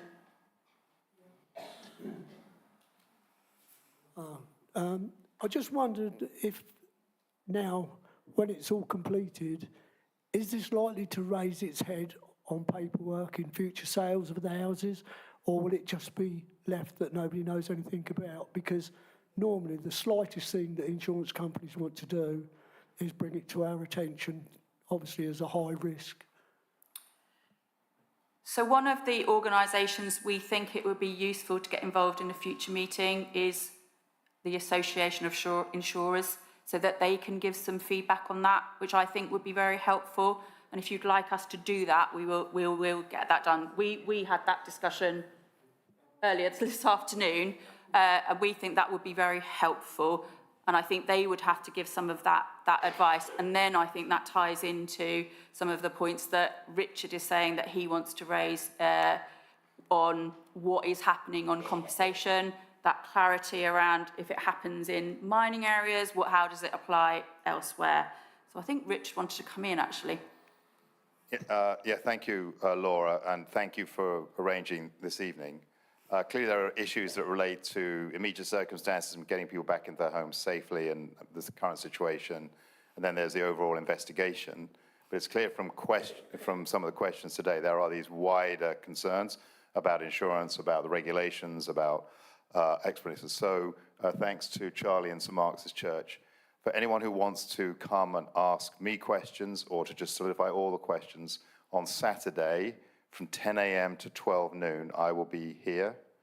And if you want to either set an appointment so you don't have to wait 2 hours, if you email me at richard.fuller.mp@parliament.uk, we'll set a slot for you, or you can just show up. And if you have to go on beyond 12, that's fine. So 10 o'clock to 12 noon, a drop-in surgery here for those broader questions. Do feel free to come along. Will you be here Monday? I'm not here Monday, but if you drop me an email to richard.fuller.mp@parliament.uk, if you can't make Saturday, I will call you on Monday and we can talk then. Okay, there are lots of people, so we will answer as many questions as possible. So I'm going to take the lady in the striped shirt, then come to, I feel I should know your name. Ray, which you did say, and then Christina. I do have an immediate question. So I'm from 10 Wagstaffe Close. We've not had that 10 minutes or 20 minutes. Are we ever going to have a chance to go back to the property? We've got 2 school-aged kids. They have no uniforms. I have nothing. Do we get 10 minutes at any point? Because I'm conscious that we're very close to the, and I'm sure you have the same question, they're number 12. They're very, we've been told the LEL, the lower explosive limit, apparently it is such that it's still prone to explosion. So that answers your question about whether we could have exploded, yes. When do we get a chance, if ever, to go to the property and retrieve our essentials also? Thanks. So, Craig, could you pick that up, please? Sure. I don't know the answer to that without the assessment being made, but what I will say to you and to anybody else that's in that situation, that's even more additional needs that we need to address for you. So, you know, those things, like you said, if you're not allowed back in, we need to assess that.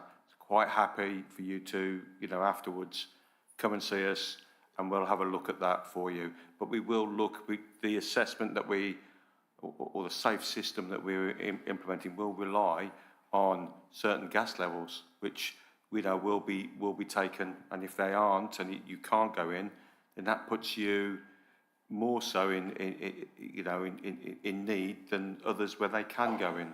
So what I want to say is that we will look at that as exceptional circumstances and do what we can to support you. A follow-up question, because it kind of goes back to when we do return to our homes, if we're never allowed in, It means the first time that we're going to go back is when you say it's safe. Honestly, my 10-year-old on the day that the explosion happened looked at me that same morning and said, "Are we safe?" And I said to him, "Yes." How do I look at him the next time we go in and say to him, "Yes, you are safe"? What can you possibly say to us for me to look at that child who's sitting here and say to him, "You will be safe in your home"? We moved in less than 2 months before that drilling took place. Right. So we've essentially never enjoyed security in that home, really. Okay, so I don't know how that could ever, to answer that question personally. Being a father myself, I totally get it, what you're saying. All we can do as a local authority is try our very utmost to make sure people like you are supported in the needs that's applicable. So please, we'll do our best to do that. In terms of what the outcomes are, I'm sure they will be whatever they will be, but in terms of how you feel about it as a parent, I can totally get where you're coming from. But from a local authority perspective, we're there to support you. Like I said earlier, we're there to try and support you in any way we can going forward through whatever journey. Some of you might be able to go to your properties earlier, I don't know, others won't. But, we're just trying to look at that as we can, as we move forward. Thank you, Craig. Can we have the microphone down here for Ray, and then final question? Laura, can I just make a... Thank you. Is that all right? Yeah. Sorry, Sue. Can I just come back, and I'm kind of speaking more as a kind of member of the Local Resilience Forum now with regards to kind of recognising that not only do we have to respond to what's happening in the immediacy in terms of around the safety issues and the geological stuff that needs to go on, but there is also a part of our responsibility which is about helping the community to recover and helping you to recover from the trauma that you've gone through. And that can be done in a variety of different ways in terms of the physical, the financial, but also the psychological and the counselling that we can actually arrange and organise for you in terms of giving you the emotional support again to get through these next weeks, months and years. And as part of our arrangements, we will absolutely, we will look at that in terms of providing you with the support that you need. Ray? Yeah, fine. My final question was a much simpler one. I think you'll be pleased to hear. I just wanted to echo Ben's comments earlier. Very grateful for, Craig, how the council have stepped up. You said on Monday it happened on a Saturday, and you were very honest and said it wasn't, where you had a big team around you. But I have to say, been super impressed, obviously by all the emergency services from the get-go. But I feel the council have stepped up, and everyone's saying that, and we're very grateful. And St Mark's and Dye and what's happened here is also fabulous. This resource is super. So I think we should take some positives out of a very, dreadfully sad situation. And I think the response has been fantastic, really. Yes, there's a lot of investigation. But the question, we talked on Monday about, and we didn't know then that there was a 100-metre cordon. Now we know there's a 100-metre cordon, and we can see houses at the ends of the two closest. We talked on Monday about possible rear access, and I offered up my garden gate, if anyone can come through to the backs of the houses. Now, I didn't know whether that was still an option for those houses that are outside the 100-metre cordon. Kind of in my head, I kind of imagined a golf course buggy taking us down from the golf course to the back of the house and back, and I don't know, or would you prefer to come through the cordon to those houses? I don't know which is the right answer. I know that today there's been calls and people have got in, which is fantastic, but is that still something as a consideration about the back or not?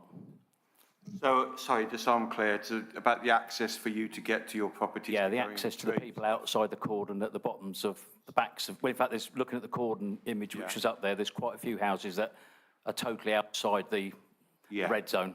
Yeah, sure. So, this is why we've got the liaison officers that we've got here, to be able to, deal with when it's the time to go and do whatever needs to be collected, whatever. They will be there to look at that and say, okay, what do we need to do? Is it safe? Are we able to do it? Is it, we've got loads of bags that people can help transport stuff. We do whatever we need to do to fit, obviously, but do it in a safe way.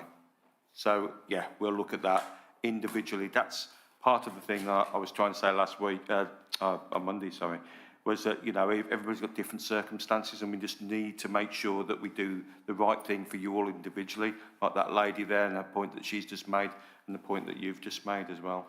Okay.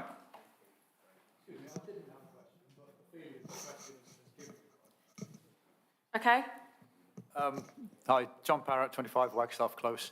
I didn't attend the last meeting, but I did view the live feed, and I'm pretty sure somebody asked the question about feasibility of providing residents with their own gas monitoring equipment so that we could have some kind of level of security and safety based on our own ability to monitor. Has that been looked at as a possibility? Is it feasible? Have you considered it? I'm going to hand over to Fire to give a view. Thank you. So, do you mean as a long-term solution? Yeah. You've got a large group of people. You're resource constrained. There's a lot of us. We can all monitor the gas levels in our own properties, you know, provided we're given the right equipment and we're suitably trained. Isn't that an effective possible solution? Not a solution, but a practical consideration that you can put in place. I think as the demographic, no, absolutely. Yeah, no, absolutely. I understand it's not a cost issue when it comes to safety and the feeling of feeling safe.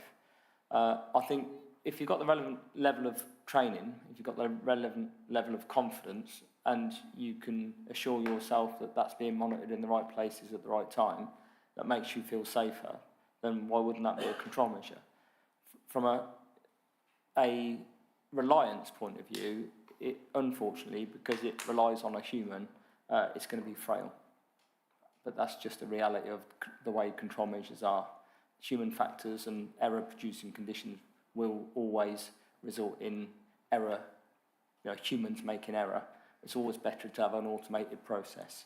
But if you're suggesting, can we have monitoring equipment in your home to make you feel safer, from a fire service perspective, that's not something, you know, we would be able to sort of encourage or you know, discourage. That from carbon monoxide, why not for methane? Yeah, because carbon monoxide and methane act in very different ways. Yeah, they're both potentially lethal, and as we've seen, methane is lethally explosive. So I'm not quite sure I get your distinction. Actually, carbon monoxide is more explosive. Again, I don't see the logical distinction between having home monitoring for carbon monoxide, which can kill, and having home monitoring for methane, which can kill. I'm not persuaded. I'm sorry, I'm not trying to persuade you. I'm just trying to explain that. I think you said you've ruled it out as a possibility, as a practical possibility. No, I'm just saying it. Okay. What I'm trying to say, just to make it as clear as I can, it's not fully reliant because it's based on humans testing it.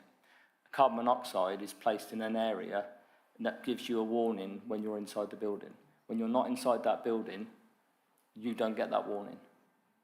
So the carbon monoxide is only relying on the person being in there to be affected. Methane will explode and affect others. If you're not in your building and you're not testing, that alarm doesn't work. But for as long as we are in the building and able to test, it would be effective. Yep. Okay, thanks. Thank you. So, final question. Can I have a question, Laura? Of course, Charlie.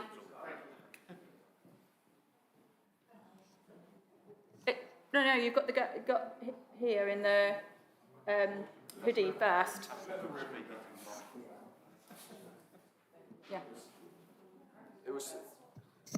Sorry, it was for Richard Fuller, but he seems to have vacated the building, so We can still, unfortunately, we can pick stuff up with Richard. we'll don't have worry. to ask him to. Oh, sorry, yeah, thank you, Richard. Just a really quick question, because obviously thank you for those who are saying you're going to have a clear investigation and thorough. I just wanted to ask you quickly, as has been mentioned tonight and you've shared that you'll take it to government, to the toppest level. I just wanted to wonder at what level would you take that? Is that going to be something you're going to apply for PM questions. Is this something that's going to end up in a very quiet room at Westminster, should we say, which I know Andrew Bridgens happened to over this year, which I won't go into. But then also, you know, how far are you going to take this, please? Because obviously we're all very concerned. And the reason being is because of the legislation to try and prevent this happening anywhere else around the country for other households where they might be evacuated due to this type of drilling and industrial work. Thank you. Yeah. Thanks for the question. Number one, the most important thing is that the immediate plans that the councillors are working on are working for each of you, and I don't want to disrupt that. Number two, there will be a proper investigation, potentially a criminal investigation, and obviously I don't want to affect that, but there are wider questions that relate to what happened, how we respond to the investigation, how we collect our own evidence around what the agencies may do, and there are issues about what was the circumstance that permitted this to take place in the first place. As we talked earlier on about 100-metre borehole going into someone's back garden is not something you expect on Cleat Hill or any other part of Bedfordshire. I had no idea that that was going. Perhaps I should have been alert to it, but I had no idea. So it is those issues that I want to investigate. I think anyone who knows me as an MP knows that I don't tend to shy away from asking difficult questions, and I will do that, but I do think we at this stage should be fair and supportive to the efforts, and it was very nice to hear the response to what the council are doing now, which I think I would like to add my thanks to the council for doing that. And also it is very important that we don't work on assumptions, things that we hear, whilst that overall investigation is taking place. And one of the reasons why I want to have the drop-in surgery on Saturday is while it is still fresh in everyone's minds for me to be able to collate all of your questions, your observations and your thoughts about what went on in that period and what particularly happened on the day or back in July. So no, I will not be shrinking away into some dark room. You will take it to the highest level possible once you get all that. Yes, yes, I will. Thank you. Final question then, Charlie. Thank you, Laura. You could be forgiven for not knowing that people can just dig so deep, Richard. Because if I want to do a grave at 6 foot, I have to go through all kinds of hydrology assessments and goodness knows what else. But you can apparently dig 100, so, you know, I'm with you. Yes, it's a technical question, really, Laura. This doesn't happen in my parish or my ward as a councillor.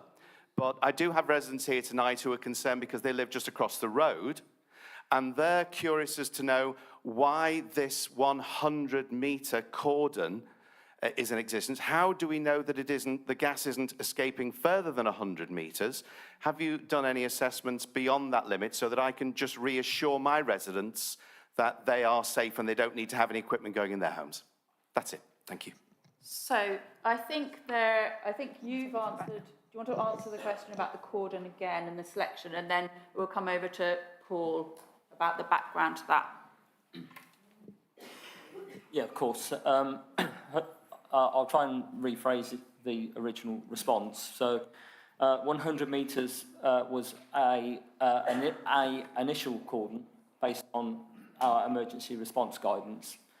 Subsequently, since then, ground monitoring and air monitoring has taken place, and that substantiates actually the 100 metres is relatively correct. We'll continue to do that, and we'll look to try and reduce that as much as we can. Now we've got further resources, kindly supplied by BGS, as well as Cadent Gas. So thank you. Paul, did you want to add anything else? Laura, did you want me to comment on that? Yes, please. Yes, please. Yeah, so I fully agree with what's just been said. The original cordon was set for everyone's safety in terms of Cadent's recommendations, because they're used to dealing with these kinds of gas releases from the mains. And we also take into account meteorological conditions, so any changes in area there. It's also to protect those that are working on the operation as well. And it is kept under constant review. We have readings from all around the site, and they're being logged. And we will revert back to a different distance as we've got the necessary information and as the operations progress. So yes, it's something that we keep under constant review, and it's discussed on a daily basis. Thank you.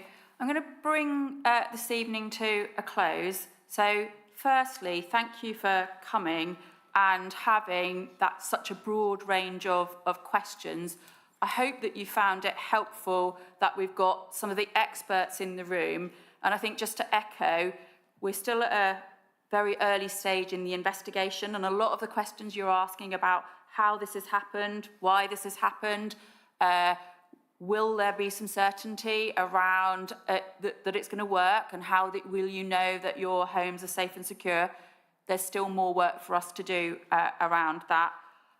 Thank you for your comments that the response that you've seen and what we've provided as the council, you've seen a difference between Monday and Thursday.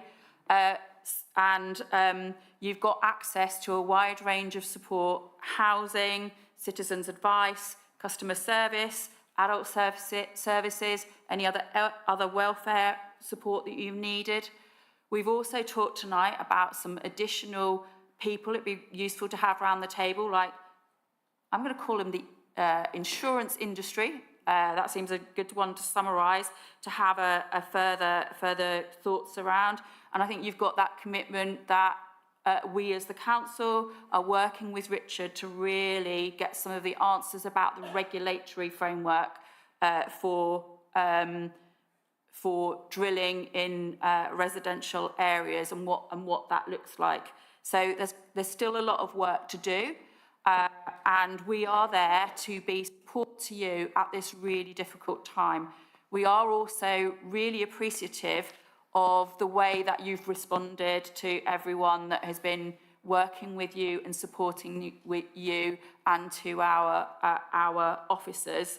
Can I just do a bit of an end question from us then? Can I just have a sort of show of hands? Is, do you think that there has been a marked, that's a leading question, isn't it?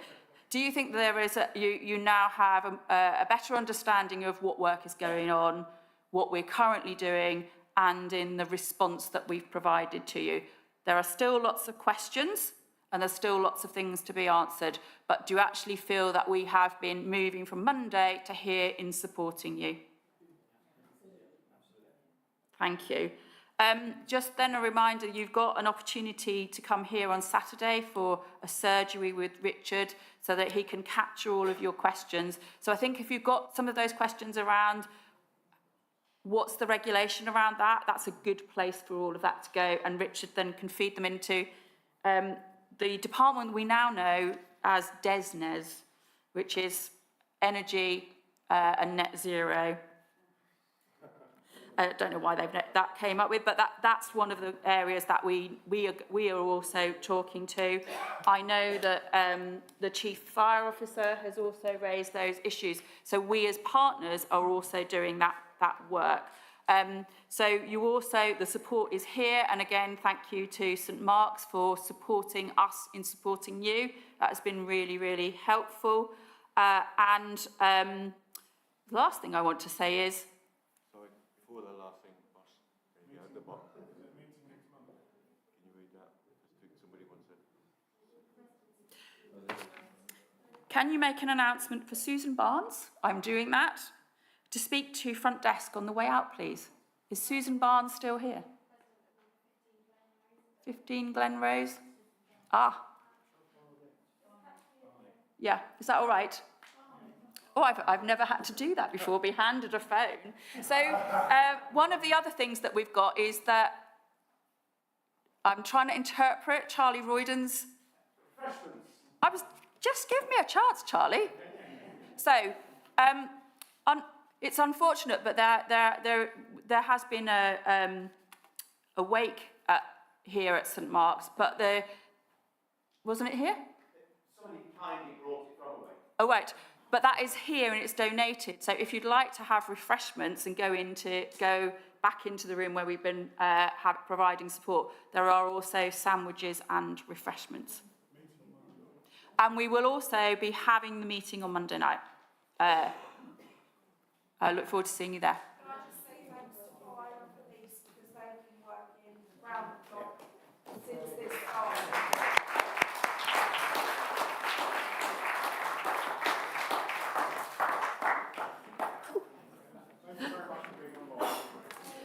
I should say thank you to all of those people who are viewing online, because I think there's 20 or 30. And thanks, Paul. Thank you.